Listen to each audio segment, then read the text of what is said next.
orayı daha çok Çinlilerini göç ettiriyor ve yerleştiriyor. Bizzat kendisi onu yatırım yapıyor yerleştirmek amacıyla. Ama şehirlerin içinde Doğu Türkistanlarının evlerini boşaltarak dışarı atıyorlar şehir içinden. Oraya yerine yeni binalar kurarak oraya Çinlilerini yerleştiriyor. Doğu Türkistan'ın kültür merkezi, Türk İslam Kültür Merkezi olan Kaşgar bölgesi de aynı şekilde yıkıldı. 2009'da başlamıştı, 2010'da. Şu ana kadar devam ediyor. Oradaki insanlarını şehrin sırtına başka bir yerler yerleştirerek mecburen. Onlar şehrin boşalttıktan sonra evlerini yıkıyor, yerine yeni binalar yapıyor. Yaptığı binaları Çin'in iç ülkelerinden Çinlilerini getirerek yerleştiriyor. Böylelikle şehir yapısını da değiştiriyor, kültürel yapısını da bozuyor. Öyle durumda Doğu Türkistanlar mecbur kaldığı için şehir sırtına taşınmak zorunda kalıyorlar. Şehir dışına. Evet, şehir dışına taşınmak zorunda kalıyorlar. Peki bu işgal ellerinden alınan topraklarının herhangi bir maddi karşılığı kendilerine ödenerek mi yoksa böyle bir gasp yoluyla mı bunlar? Şehrin içindekiler az bahada yine para ödüyor ama çok diğer Yok hükmünde yani. Evet. Çok fazla ödemiyor ama zorla çıkartıyor dışarı. Sen çıkmaz zorunda. Yani deprem dayanıklı değil evin. Yeniden yapacağız diyor. Ya biz burayı ev yaptıktan sonra parasını ödeyeceksin diyor. Ya da biz onu başkaları satacağız diye mecburluyor. Sonra o evlerini ev sahiplerden az paraya aldıktan sonra yani şehir dışına çıkartıyor. Oraya Çinlilerini yerleştiriyor. Böyle devam ediyor. Ama şehrin içinde diğer bölgelerde yaşayan Uygurların yanına bile yeniden şehir kuruyor. Mesela Kaşgar'a Şanghay şehircisi adı altında bir şehir kuruyor şehrin yanına. Oraya da Çinlilerini yerleştirmeye devam ediyor. Böylelikle satın alıyor ama çok az parayla satın alıyor. Yani istediği hakkını vermiyorlar. Böylelikle ara sıra bazı Uygurlar Ürümçi'ye ya da Pekin'e gidip de şikayet edenler de oldu. Ama onların şeysini sormadı. Yani onların şikayetini anlayan olmadı. Onlar yani onlar oradan hiçbir sonuç alamadan evlere döndü mecburen. Böyle durumda yani Ürümçi'de mesela geçen ay 21 Mart'ta bir olay yaşanmış. Eli Asad adlı bir Uygur Ürümçi'de evini yıkmış bir şirket. Onun yerine hiç para vermeden yıkmış ve yerine yeni binalar yapmaya çalışmış. Onlar zaten Çinli göçmenler öyle yapmış. Onlar o kitle onun hakkını aramış. Bana evini yıkmışsan sen para vermen lazım diye hakkını arınca onların adamları gelip onu dövmüş. Öldürürse durmuş. Ben fotoğrafını da getirmiştim. Evet, fotoğraflar ara sıra arkadaşlarımız tarafından. Kafasına böyle kanlar boyamış zaten. O bayıldıktan sonra arkadaşlar gelip hastaneye götürmüş. Hastaneye götürdükten sonra hastanede kabul etmemiş. Çünkü o şirket onlar gelmeden önce hastanede baskı yapmış. Bunları kabul etmeyeceksin, almayacaksın diye. Evet. Sonra o kanları üzerinde götürmüşler. Ürümçi hükümette, valilikке götürmüş. Oradakiler de gördükten sonra hemen biz olayını takip edeceğiz, biz bunun soruşturmasını olacak falan siz merak etmeyin diye bir hastaneye yerleştirmiş ama ondan sonra kimse sahip çıkmamış. Yani evinin hakkında alamamış, bir de üstelik dayak yemiş. Adam şu an kafası iyi çalışmıyor diye o şekilde böyle bir durumda hastanede yatıyormuş. Bize fotoğraflarını gönderdi. Biz vardı, evet. İsterse onu gösterebilirdik. Evet. Ama böyle durumlar var. Yani yalnız o değil. Yani her bölgede bazı yerlerde Çinli şirketler o bölgelerini kalkındırma adı altında satın alıyor. Rüşvet vererek. Onlar oradaki yerli halklara mesela Uygurlara, Kazaklar olsun baskı yaparak onların zorla evlerini alıyor hak vermeden. Böyle olaylar çok tartışmalar, kavgalar, oradaki çok olaylar yaşanıyor. Peki. Ama öyle bir durum var bizde gerçekten Doğu Türkistan'da. Yani aynı İsrail gibi uygulamaların Çinlilerini yerleştirme politikası var, devam ediyor. Peki. Hidayet Bey, bunun bir de tabii sanki yani Doğu Türkistan'daki yaşanan tarihi süreci, oradaki işgali bilmeyen bir insan tarafından dinlenilmiş olsa basit bir devlet politikası geçecek belki bir nokta ama iş tabii siyasi olarak özellikle teşvik edilerek, Çin devleti tarafından teşvik edilerek bu insanlar o yerlerinden, yurtlarından ediliyor. Siyasi sonuçları itibariyle Doğu Türkistan'ın içinde ne gibi bir etkisi oluşuyor bu yerleşim politikasının? Bu yerleşim politikası Çin'in 2009 bu Ürümçi olayından sonra gelişen bir olaydır. Yani daha önceden de biraz önce de söyledik 300 bin olan bir Çinlinin 64 senede onların söyleşiyle 8 milyon ama bize göre o neredeyse 35 milyon Çinli var.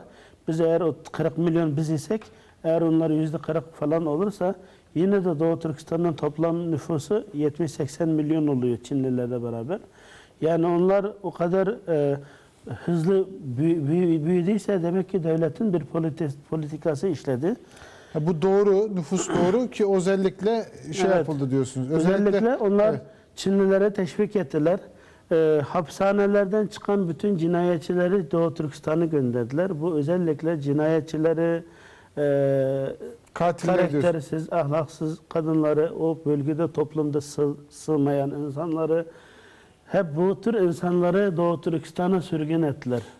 Yani özellikle şeyleri kırsal alanlardaki Çinlilerin ekonomi şeysi de çok düşük.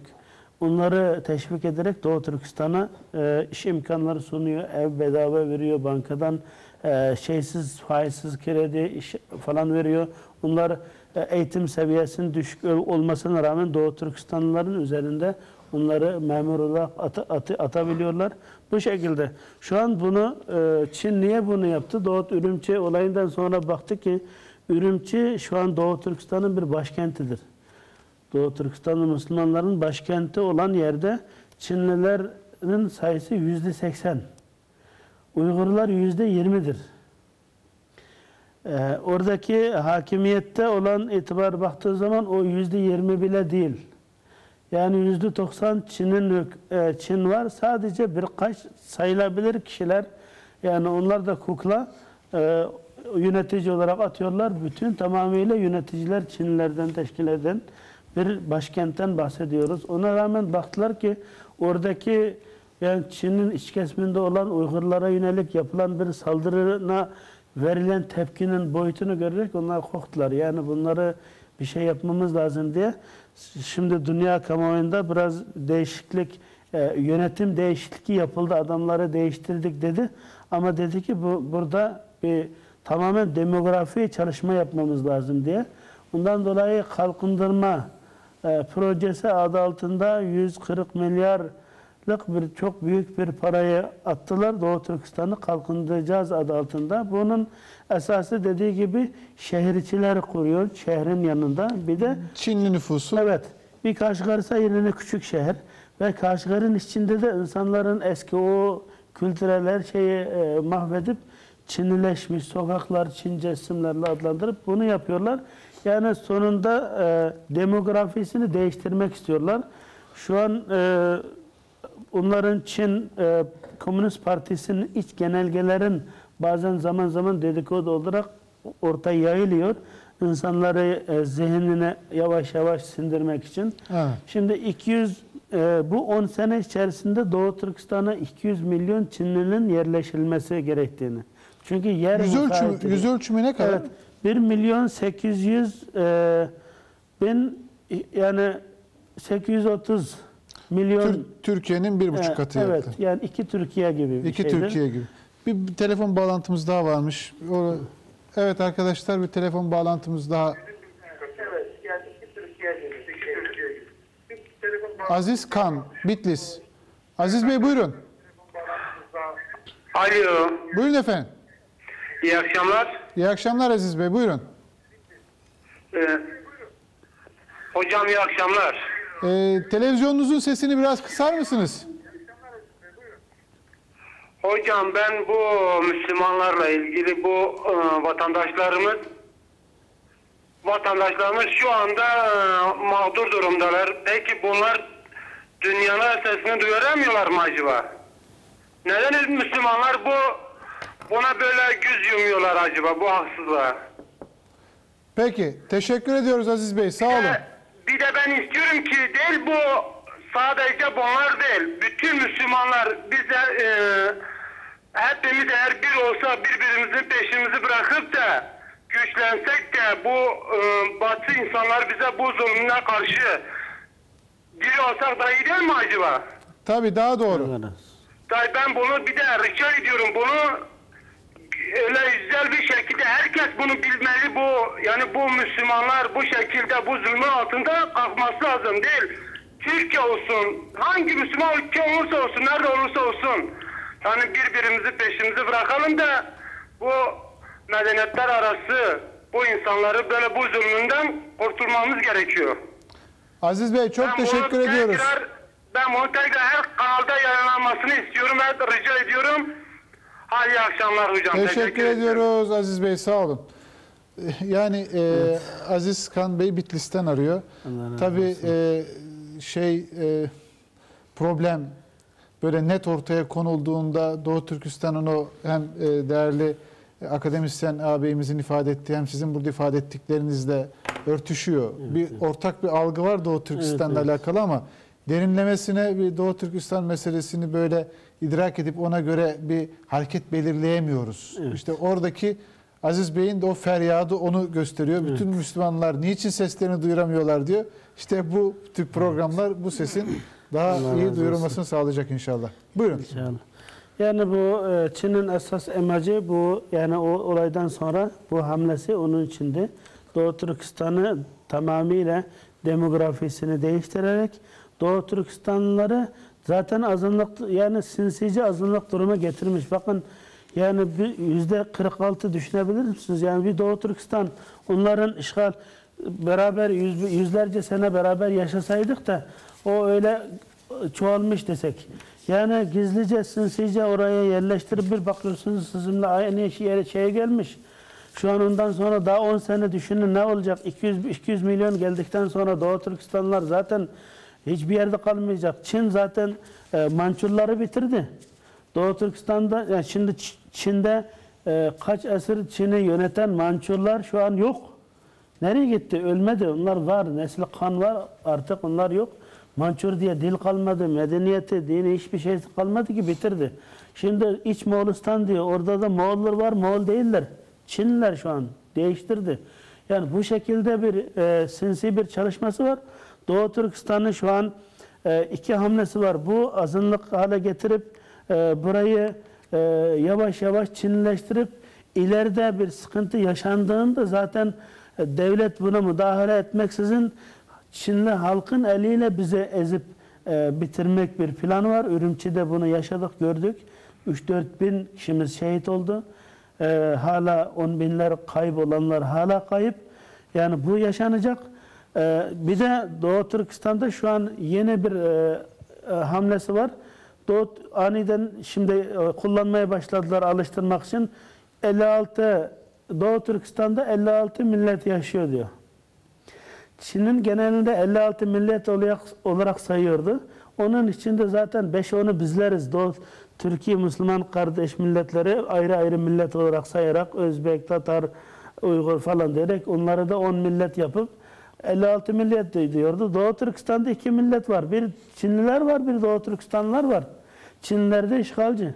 Yani gelmiş şimdi 56 millet olarak sayınca diyor ki sadece Uygurlar yaşamıyor diyorlar. Şu an yeni başladı. 1-2 sene oldu bu tezi oynuyorlar. Bunlar sadece Uygur mu? Diyor. 56 millet yaşıyor. Bunlar zaten bir kısmı diyor. Peki, şimdi bu tezi işliyorlar. Peki tam bu noktada elbette Doğu Türkistan stratejik bir konumu var da bunun dışında Çin açısından neyini Doğu Türkistan'ın yeraltı kaynaklarını mı, petrolü mü, madeni mi, neyi Çin'in ilgisini orada daha böyle yoğun olarak kalmasını sağlıyor? Hangi çıkarının bertaraf edileceğini düşünüyor Doğu Türkistan'daki talepler neticesinde? Evet, Çin'in çok yönden Doğu Türkistan'ı elde tutması gerekiyor Çinliler açısından. Oradaki yeraltı kaynaklar, petrollerin hesabı yok. Yani petrol o kadar Orta Doğu, Haliç Orta Doğu ülkelerinden fazla yeraltı gaz, kömür ve altın ve petrolün olduğu İşletiliyor mu şu anda? İşletiliyor, sürekli Çin'e aktarılıyor ve Doğu Türkistan'da bunlara rağmen Doğu Türkistan'da doğalgaz sırayla alıyoruz. Petrol pahalı, Çin'de ucuz. Çin'in iç kesiminde. Petrol bizden gidiyor. Ve orada çalışanların sayısı %10 bile değil. Doğu Türkistan içindeki bu şeysinde, bu fabrikada Türkistanlıların sayısı %10 bile değil. Yerli çalışanlar. Hepsi dışarıdan getirdi. Evet, dışarıdan Çinliler yapıyor.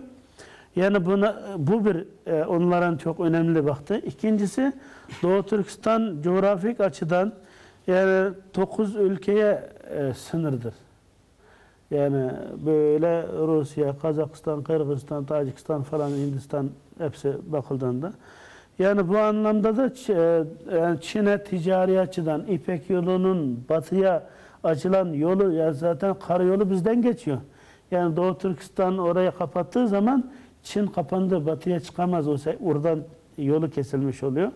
Bir de şey açıdan, stratejik açıdan da, askeri noktadan da Doğu Türkistan'ın bu bütün sınırları çok büyük dağlar, dağ silsilesiyle kaplı. Çok çetin yollardır. Bu şu anlama geliyor, Çin'in doğal bir korumasıdır yani. Korunma, güvenlik açısından da bunu tarihten de Çinliler Doğu Türkistan'a yürüyüş yapıldığında bunları dile getirmiş sürekli. Yani korgan diyorlar. Korgan bizde Uygurca'da yani set, yani koruma duvarı anlamında. Çinliler Doğu Türkistan'ın bu Doğu Türkistan ovalık düzlüktür. Ama etrafı dağlarla çevrili. Doğal bir koruma var. Yani. Çok Karakorum dağları, bu Pamir, bütün silsile çok büyük bir doğal koruma şeysi vardır. Bir de batıya zaten bu şekilde Orta Asya Doğu Türkistan'dan geçtiği için bunun daha çok Çin'e değer kazandıran yönler var. Bir de Çin'in çok sarılması, bir de Tibet önemli. Tibet'te de yani Doğu Türkistan'ı elden kaçırırsa zaten Tibet, İç Moğolistan, diğer birkaç tane yani diğer şeyler var. Evet. Onu elde tutamayacak. O yüzden Çin Doğu Türkistan'ı hiçbir şekilde vazgeçmek istemiyor. Ama inşallah bu mücadele sonucunda oradaki Türkistanlı kardeşlerimiz gereğini yapacak. Musa Can Bey, arkadaşlarımız ekrandan da veriyor. Sizde bir fotoğraf vardı. O detayını dinleyememiştim. Bir o fotoğrafta gelince tekrar izleyicilerimiz hatırlatırız ama neydi o fotoğraf? Bir Kur'an satıyordu. Kendisinden haber alınamıyor. Bir daha bir onu... Bende bir fotoğraf var. Reklam arasında bize göstermiş olduğunuz var diye. Bir altta galiba. Altta geçtim. Evet, burada. Evet. Bu fotoğraftaki bir Uygur Türk'ü İsmail Muhammed adı altında. Arkadaşlar bir zaten ekrana da yansıyacak ama. Evet. Evet. Nedir İsmail Muhammed'in suçu? Bu kendisi Kur'an satmış. Kur'an sattıktan sonra Çin polisleri gelip de götürmüş. Şu an 55 gün oldu. Hiç kimse haber alamıyor. 55 gün önce Kaşgar şehrinde bir bölgede Kur'an satarken onu götürmüş. Ama bu satan Kur'anlar öyle kalem şeklinde olup yani Kur'an'a kalemle öyle koyarken o ses çıkartıyor, okuyor Kur'an'ı. Elektronik bir cihaz.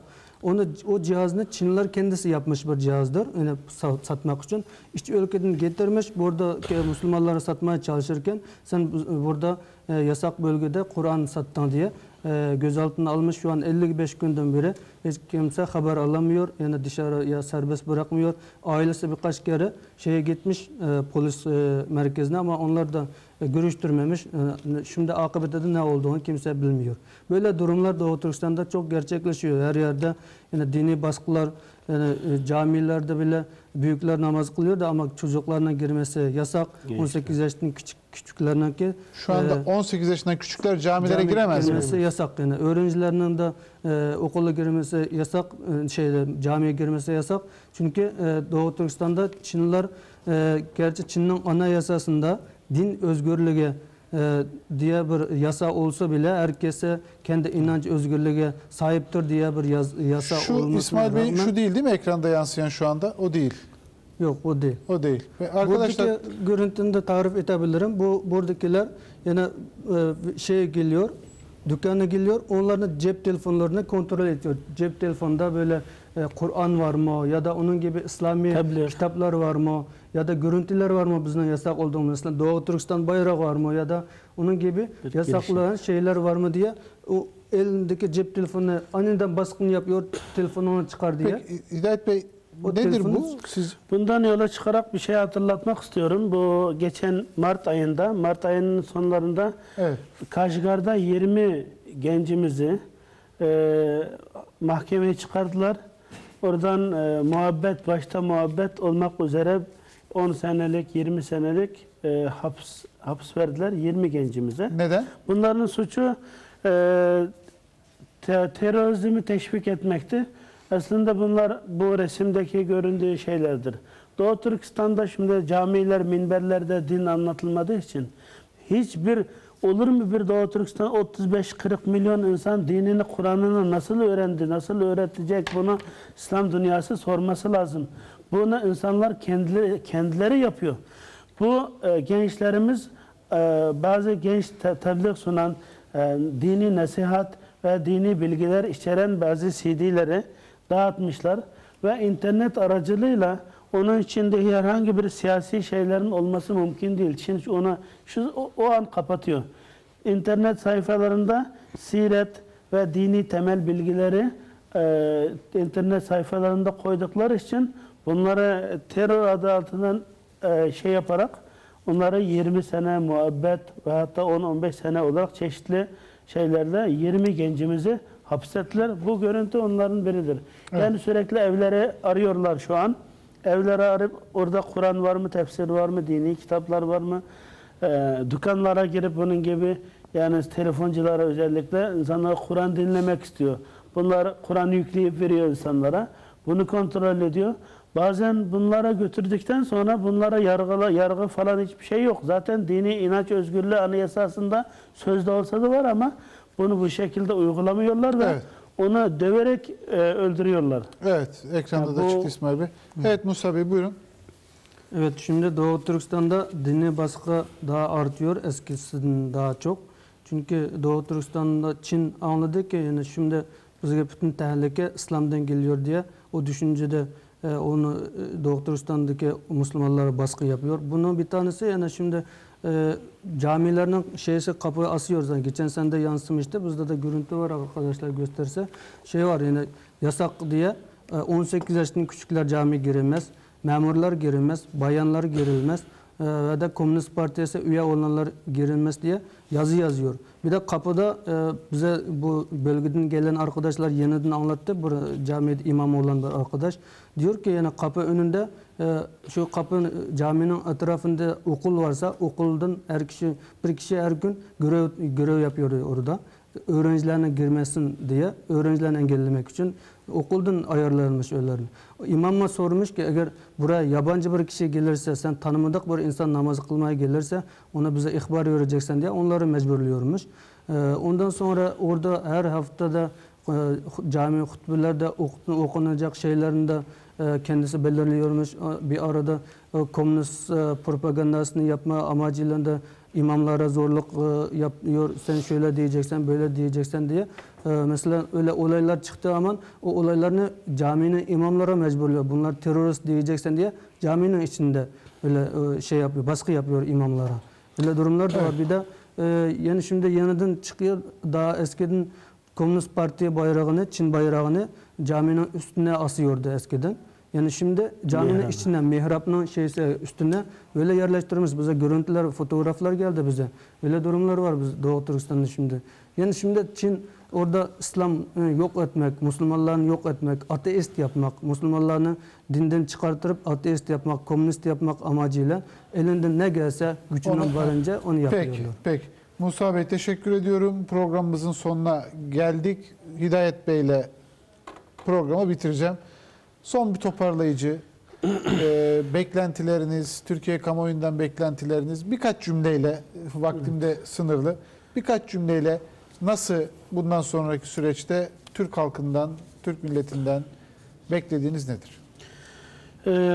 Öncelikle size teşekkür ederim yani bunu demeye de gerek yok abimiz. Yani her zaman sizler bize sahip çıkıyorsunuz. Doğu Türkistan sesi oldunuz. Şimdi bizim Türk halkından, hükümetten, siyasi parti, teşkilat, cemaat, herkesten bir arzımız olacak. Doğu Türkistan meselesiyle ilgilenen muktedir her kimse, insanlar, etkisi olan, gücü olan insanlar Lütfen ben sözümün başında Doğu Türkistan'ın bir barut üzerinde konulan bir tencere gibi diye başlamıştım. Hakikaten bu Çin'in bu politikası, bu yapılan şeylerin inanılmaz insanların dayanma gücünü zorlayan bir noktada olduğu için Doğu Türkistan'da şu an çok sık bu çatışma olayları, aynı denge şeysi olmayıp bir de böyle bir çatışmanın sonucu Müslümanlara, halkımıza ne anlama geldiğini herkes biliyor. Soykırımlar, katliamlar yaşanıyor. Onun için bu meseleye bir çözüm üretildiğinde ve Çin'le herhangi bir şekilde temasa geçildiğinde Doğu Türkistan meselesini bir vicdan meselesi, bir imani Müslüman olarak, insan olarak bu şekilde oradaki insanların arzu, ümitlerini göze almalarını arzu ediyoruz. Yani ona bakmaksızın, oradaki gelişmeleri derinden incelemeksizin, sadece uluslararası prensipler, irtibat, menfaat, çıkarlar üzerinden bir siyaset geliştirdiğimiz zaman veya irtibat ilişkilerimizi onun üzerinde öyle yaptığımız zaman meseleler çözülmüş olmuyor. Bunu ifade etmek istiyorum. Sürekli mesela Türkiye'den yöneticiler de o Türkistan'a gitmiş oldu. İnsanlar, ticariler gidiyor. Ona rağmen oradaki meseleler iyi olacağına sürekli kötüleşiyor. İnsanların çektiği işkenceler, sıkıntıların dozu her gün artıyorsa demek ki yanlış olan, kaçırdığımız bir yerler var. Onun için Doğu Türkistan halkının ne istediklerini kulak vermeli. Bizim gibi Türkiye'de ve diğer yerlerde Doğu Türkistan meselesini, insan meselesi ve Müslümanlık bir meselesi yapmaya gayret eden insanlara kulak verip, muhatap alıp, bunlarla danışarak bu meselenin çözümüne gidilmesini arzu ediyoruz. İnşallah bugün milyonlarca insanın bunu Türkiye'de ve Avrupa, bütün dünyada seyrettiğini biliyoruz. Bu konuda insanlar bizim sesimizi yürekten dinlemiştir. İnşallah aziz kardeşimizin de temennilerini, hislerini duydum. Çok etkilendim. Allah razı olsun. İnşallah bizim amacımız yani Türk halkının, İslam aleminin arkamızda olmasını, desteklemesini, yani çekinilecek bir mesele, Doğu Türk-Çin meselesi olduğu kanaatiyle adım atılmamasını istiyoruz. Peki. Temennimiz budur. Peki, çok teşekkür ediyorum. Yani siz de değerli vakitlerinizi ayırdınız. Evet. Böyle önemli bir meselede kamuoyuna aktarılması noktasında değerli fikirlerinizi bizimle paylaştınız. Marif Derneği Başkanı Hidayet Oğuzhan Bey ve Başkan Yardımcısı Musa Can Erbey, tekrar teşekkür ediyorum. Değerli izleyiciler, bugün stüdyomuzda şu anda masamızda iki tane bayrak malum. Birisi Doğu Türkistan bayrağı, birisi Türkiye'mizin bayrağı. Bunda kırmızı rengini Türküyle, Kürdüyle, Lazıyla, Çerkeziyle kandan almış.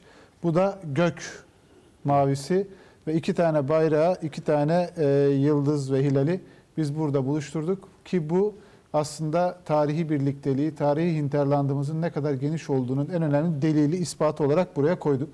Bununla beraber yayınımızı devam ettirdik ve bununla beraber bitirelim. Arkadaşlar yayından çıkarken bu iki bayrak üzerinden zoomlamayı yapıp da çıkarlarsa çok daha böyle günün önemine, anlamına önemle vurgulanmış olacağını düşünüyorum.